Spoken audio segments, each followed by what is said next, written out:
मसीह यीशु के ज़िंदा जलाली बाबरकत नाम में आपको सलाम।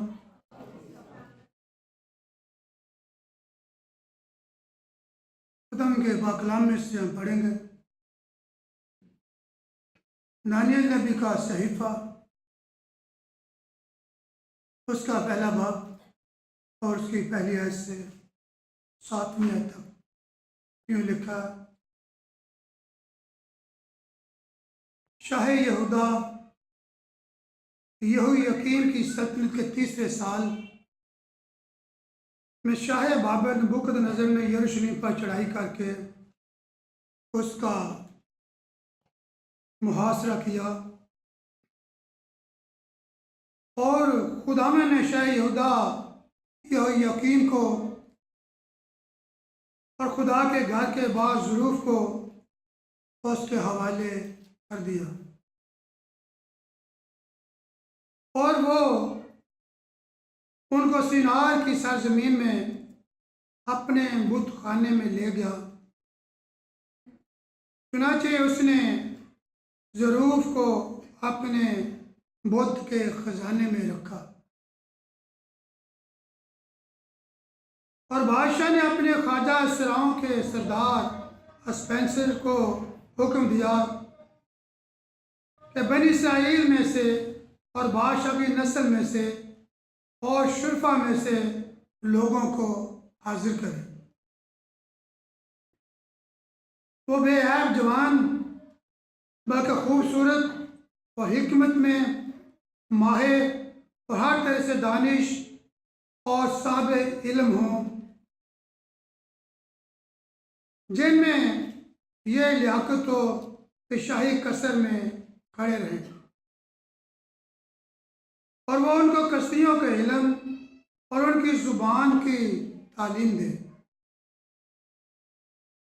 और बादशाह ने उनके लिए शाही खुराक में से और अपने पीने की मै में से रोज़ाना वजीफ़ा मुकर्रर किया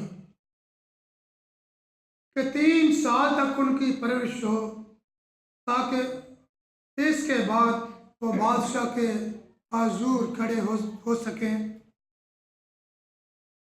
और उनमें बनी यहूदा में से दानियल और हननिया और मिसाएल और अज़रिया थे और ख्वाजा सराओं के सरदार ने उनके नाम रखे।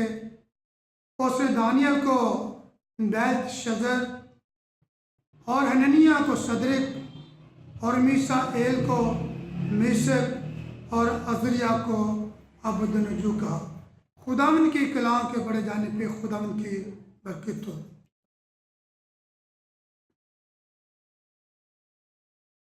आज हमने बाइबल मुकद्दस में से 4 नौजवानों के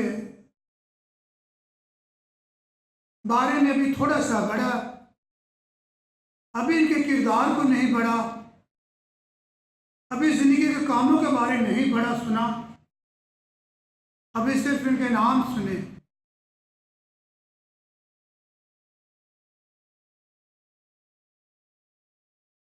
ये वो वक्त था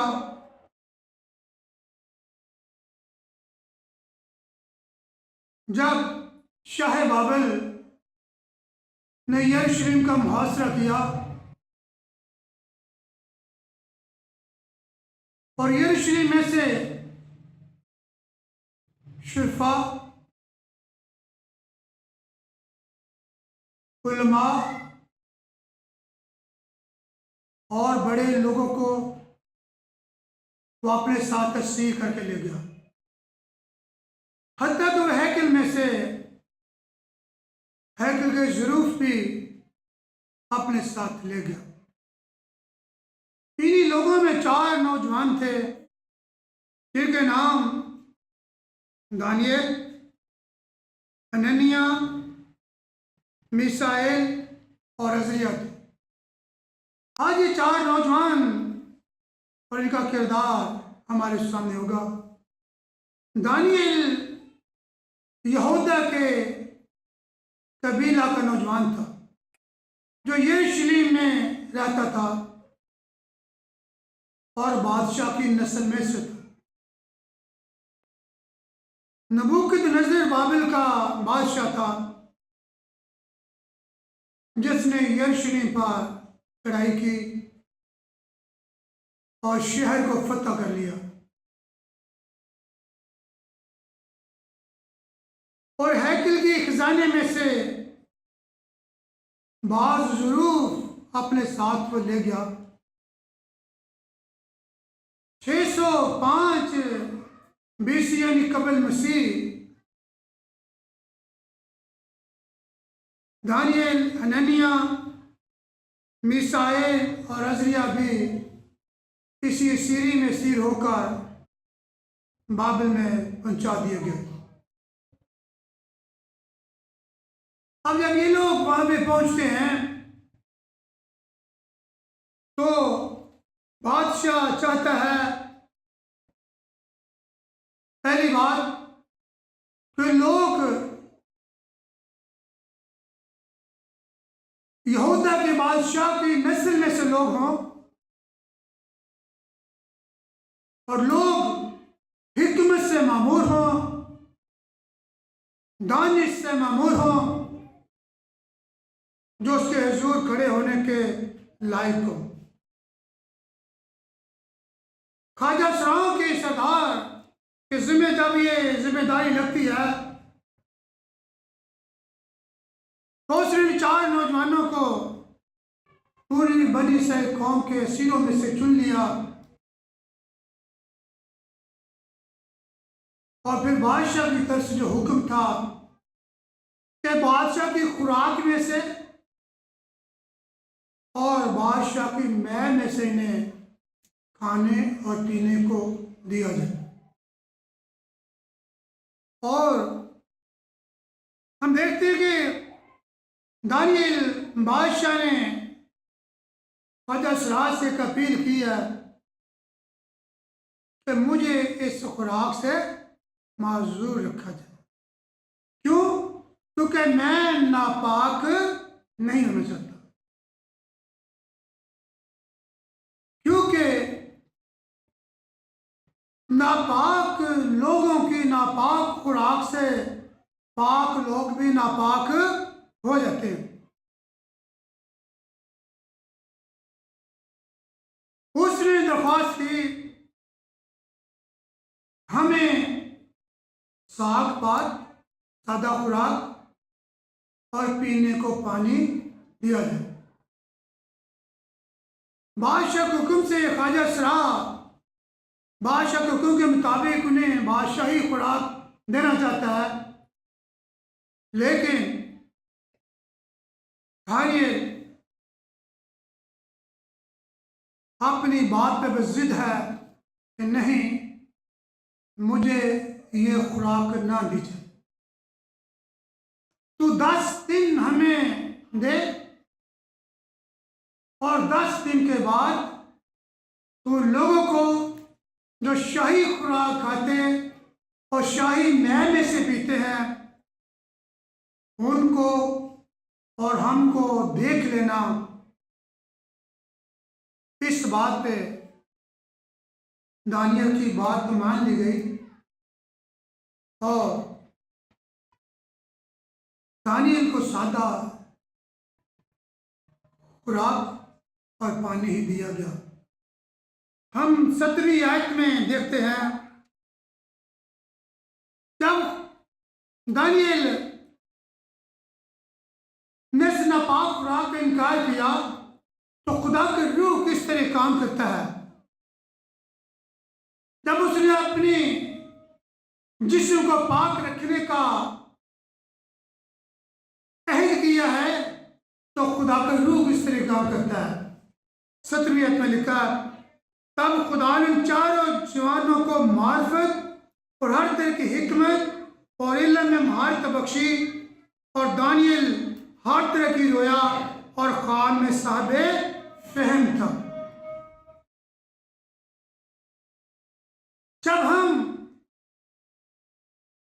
अपने आप को खुदा के लिए वक्फ कर देते हैं, अपने जिस्म को खुदा के लिए पाक रखते हैं, तो जब हम पाक होते हैं तब खुदा का रूह हमें सुकूनत करता है, तब खुदा की हिकमत और फहम हमें मिलता है। दानियल नबी भी क्योंकि सादा खुराक खाता, अपने बदन को नापाक नहीं किया, इसलिए दानियल को भी खुदा ने क्या किया, उन चारों जवानों को हिकमत और इल्म में महारत बख्शी ताकि वो बादशाह के सामने खड़े होकर जवाब दे सकें। दानियल के मानी हैं, खुदा मेरा मुंसिफ। आपकी जिंदगी भी दानियल की तरह आज मेरे नौजवान बेटे और बेटियों आपके कंट्रोल में होनी चाहिए। जिस तरह दानियल की जिंदगी अपने कंट्रोल में थी, उसकी ख्वाहिशात अपने कंट्रोल में थी,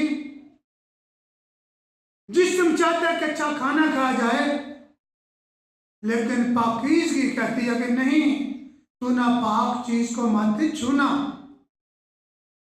वरना तू नापाक हो जाएगा। ये था कंट्रोल। दानियल का अपनी जिंदगी पे, अपनी ख्वाहिशात पे कंट्रोल था, ना कि दानियल दुनिया के कंट्रोल में था। और दानियल इसकी एक अच्छी मिसाल है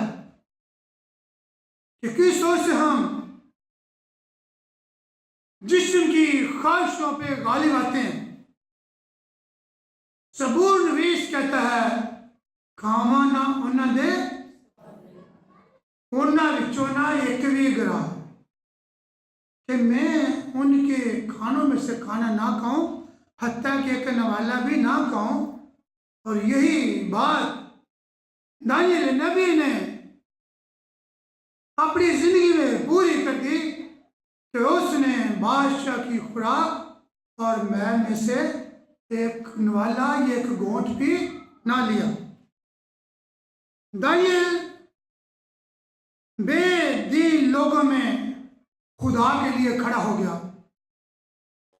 दानियल और उसके साथियों ने झूठी तालीम का सामना किया और झूठी तालीम के सामने अपने सच्चे खुदा को पेश किया। बाबिल के लोगों ने दानियल और उसके साथियों को उनके इब्रानी ईमान से उन्हें दूर ले जाने की कोशिश की, जिसके लिए उन्होंने हर हरबा इस्तेमाल किया। अगर आप दानियल नबी की किताब को पढ़ें तो आपको मालूम होगा कि दानियल के खिलाफ उन्होंने क्या क्या हरबे इस्तेमाल किए, क्या क्या बादशाह के सामने शिकायत की। दानियल का नाम बादशाह ने बेल्तशस्सर रखा। दानियल का नाम क्या रखा उन्होंने? बेल्तशस्सर रखा, जिसका मानी है बाल का शहजादा, क्योंकि ये बुत परस्त कौम थी।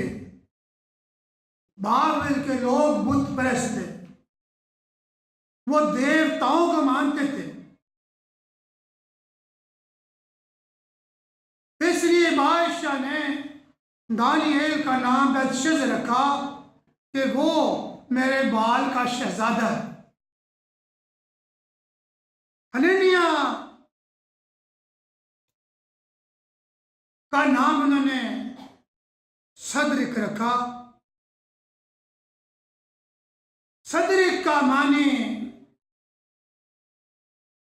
एक्यू यानी एक यू, एक्यू कमांड ऑफ एक्यू, यह भी उनका देवता था।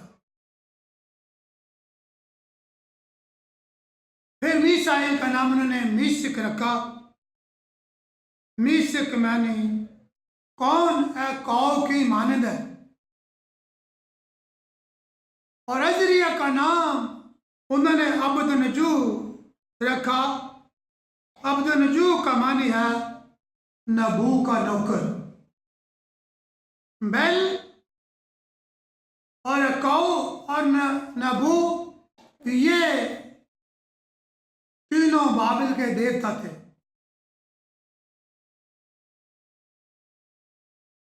बादशाह ने देखा कि ये लोग हिकमत वाले हैं, ये चारों जवान दानिशमंद हैं, उनको अपने देवताओं के नाम दे दिए। लेकिन हम देखते हैं दानियल का नाम जब बादशाह ने बेलशस्सर रखा तो दानियल ने अपनी जिंदगी में बाबिल की शनाख्त से इनकार कर दिया, क्योंकि वो ना भूला कि वो दानियल है।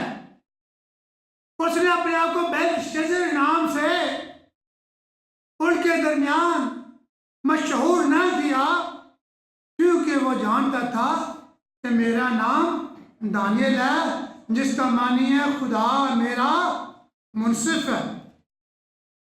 क्यों उसने बादशाह के गोश्त, खुराक और मैल से इनकार कर दिया?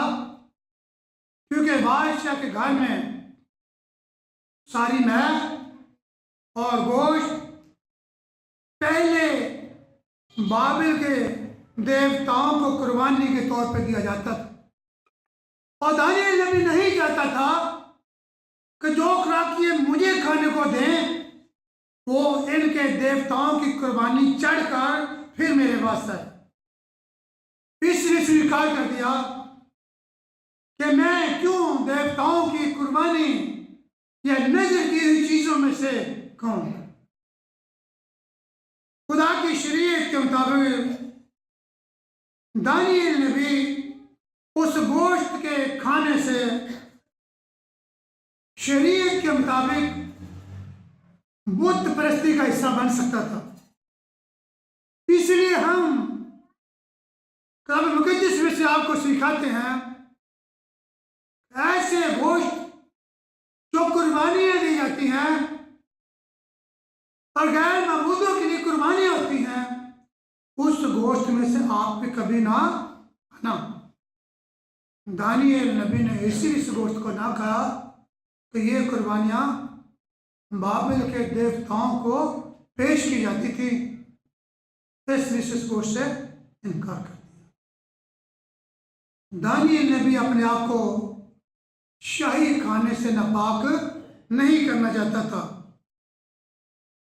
इसलिए पहले वाक्य 8 में लिखा दानियल ने इस खाने से इनकार कर दिया। ये जिस्म की ख्वाहिशात में आता है। बहुत दफा नौजवान खाने की खातिर भूल जाते हैं कि वो खुदा के बेटे और बेटियां। वो भूल जाते हैं कि किस बादशाह से उनका ताल्लुक है और किस बादशाह की वो रैयत है, किस बादशाह की वो कौम है। अगर हम खुदा पर ईमान रखते हैं तो बेशक हम सादा खुराक खाएं, बेशक हम गुर्बत में जिंदगी गुजारें, हमारी सेहत और हमारी ताकत काम नहीं हो सकती। मूसा नबी के बारे में जानते हैं कि 40 साल के थे जब वो एक मिस्री को मारकर मदियान की तरफ भागते हैं और वहां मदियान के गाय की भेड़ बकरियां चराते हैं। 80 वर्ष के थे जब वो लौट कर वापस मिस्र में आते हैं और खुदा की उम्मत को लेकर मिस्र में से निकलते हैं। 120 वर्ष तक लिखा उसकी कुव्वत में कोई कमी ना आई। तब तक वो ऐसे था जैसे नौजवान होता है, जवानी की ताकत उसके अंदर थी, क्योंकि वो खुदा को मानता था।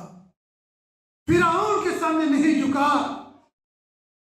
बल्कि फिरौन के सामने उसने अपने खुदा को पेश किया कि मेरा खुदा जिंदा खुदा है तो तेरी इस लोहे की भट्टी में से अपने लोगों को निकाल दे जाएगा। ये कहानी हमें सिखाती है ईमान, खुदा पर ईमान। किस तरह से दानियल शेरों की मान में डाला गया। सदरिक, मीशक, अब्दनगो यानी हनन्याह, मीशाएल और अजरिया आग की जलती भट्टी में डाल दिए गए। ईमान मुतजलजल ना हुआ उनका कि अगर हम शेरों की गाल में डाल दिए जाएंगे तो शेर फाड़ देंगे, अगर आग की भट्टी में डाल देंगे तो आग में जला डालेगी। नहीं, उनका ईमान था कि जिस खुदा की हम इबादत करते हैं, दिन में 3 दफा हम जिसकी इबादत करते हैं, वही खुदा हमें बचाने की कुदरत रखता है। यही बात बादशाह ने मान पे आके पुकार कर कहा, ऐ दानियल, क्या तेरा खुदा तुझे बचाने पे कादिर हुआ? उसने कहा, हाँ, मेरे खुदा ने मुझे बचा लिया। ये कहानी हौसला देती है। जब दानियल की किताब में से पूरी कहानी पढ़ोगे, आप देखोगे दानियल और उसके दोस्तों पे क्या क्या मुश्किलात आई, लेकिन हौसला पस्त ना हुआ, हौसला बुलंद रहा और उन्होंने उस काम को जो उनके जिम्मे था, उन्होंने खुदा के नाम को वहां पे लोगों तक आश्कारा करने में कोई कमी आने ना दी। फिर इस कहानी के ये लोग खुदा के साथ तो वफादार थे, जान देने तक वफादार थे। और कलाम मुकद्दस में लिखा, जान देने तक वफादार रह तो मैं तुझे जिंदगी का, बेशक इन लोगों के पास जिंदगी का ताज है। क्यों? उन्होंने अपनी जान देने तक खुदा को वफादारी दिखाई और खुदा के साथ वफादार रहे। नौजवान बेटे और बेटियों से मेरी दरख्वास्त है, तो जो लोग इस कलाम को सुन रहे हैं, बेटे और बेटियां, अपनी जिंदगियों में खुदा के नाम को लिए फिरें।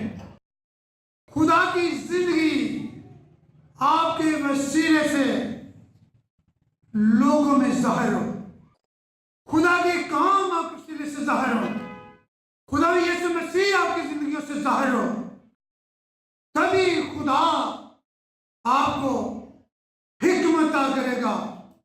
दुश्मन में जो आपकी जान के कह हैं, सरफराजी अता करेगा। लेकिन अगर आपकी जिंदगियां खुदा से दूरी में गुजरी, अगर आपने अपनी जिंदगियां खुदा को ना दी, अगर आपने खुदा यीशु मसीह को कबूल ना किया, अगर आप यीशु मसीह पर ईमान ना लाए, बेशक आप यीशु मसीह के नाम से कहलाते हो, मसीही कौम हो, मसीही नाम है, लेकिन यह काफी नहीं। बेशक ये जवान यहूदा के कबीला में से थे, बेशक ये जवान मनीषे कौम में से थे, बेशक ये जवान बादशाह की नस्ल में से थे, लेकिन फिर भी एक बादशाह जो बादशाहों का बादशाह है, उसकी फरमाबरदारी करना जरूर थी। और वाइस की किताब के नाम है बाब की 11 है और 12 बाब की पहली आयत, पहले 12 के पहले पढ़ते हैं। और अपनी जवानी के दिनों में अपने खालिक को याद कर। ये कलाम सिर्फ पढ़ने के लिए नहीं है, ये कलाम अमल करने के लिए भी है। अगर हम 11 बाब की 9वीं आयत पढ़ें तो लिखा है, जवान तू अपनी जवानी में खुश हो और उसके याम में अपना जी बहलाओ। जवान अपनी जवानी में क्या हो, खुश हो और उसके अय्याम में अपना जी बहला और अपने दिल की राहों में चल और अपनी मंजूरी आंखों की मंजूरी में चल। लेकिन याद रख, इन सब बातों के लिए खुदा तुझको अदालत में लाएगा। बेशक दुनिया में रहते हुए मेरे बेटो बेटियों, आप अपनी मर्जी से चलते हो।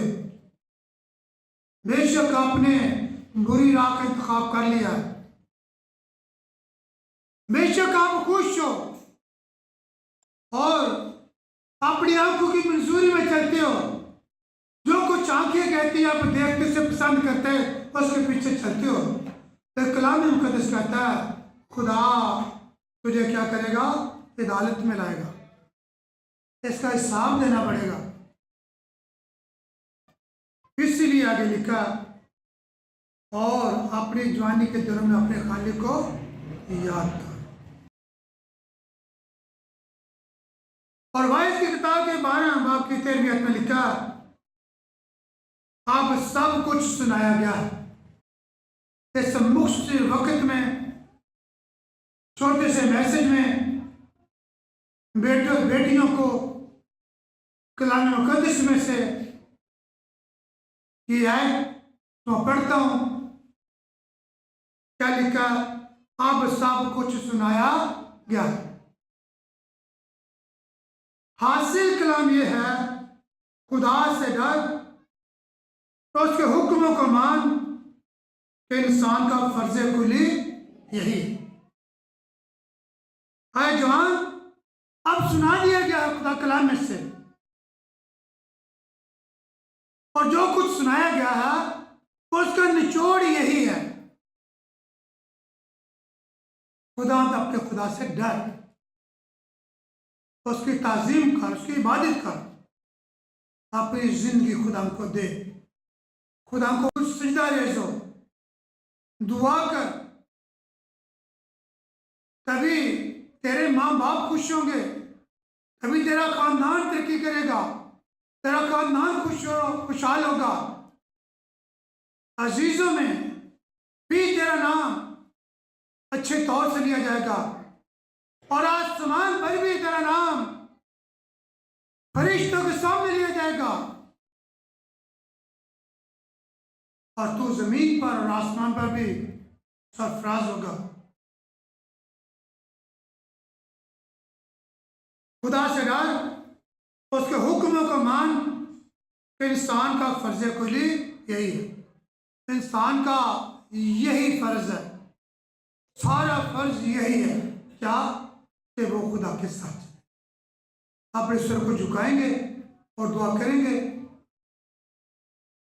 और खुसूस नौजवान बेटे बेटियां आज खुदा के सामने अपनी जिंदगियों को रखेंगे और कहेंगे कि खुदा में मैंने अपनी जिंदगी तुझसे दूरी में गुजार दी, मैंने तुझसे दूर रहकर अपने दिन गुजारे, लेकिन आज तक तेरा कलाम पढ़ा गया और मैंने उन 4 नौजवान बेटों के मुतालिक सुना कि उन्हें दुख सहे,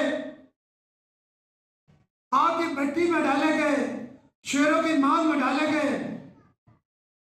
उनके सामने खुराक रखी गई शाही, लेकिन उन्होंने खुदावन तुझे याद रखा और किसी बात में तुझे पीछे ना किया, और तेरे ही नाम को उन्होंने मुबारक कहा। वक्त के ये हम भी इसी तौर से दानियल की मानें अपनी जिंदगी को संभालें और अपनी जिंदगी तेरे लिए सर्व करें। खुदा को बरकत दे, आमीन।